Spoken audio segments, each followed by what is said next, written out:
Hello everybody, welcome to Break Remake. I'm your host Joan. Today I'm going to show you how to do this.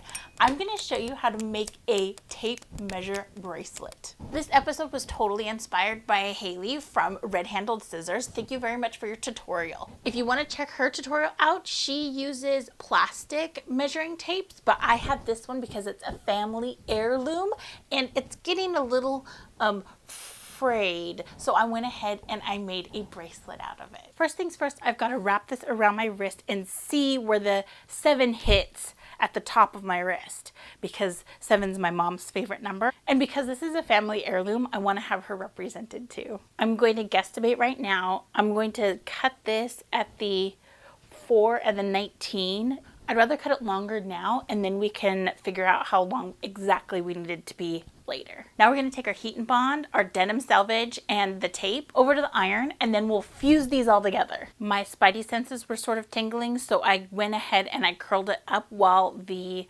glue and everything cooled, so it stays nice and curly and sticks together.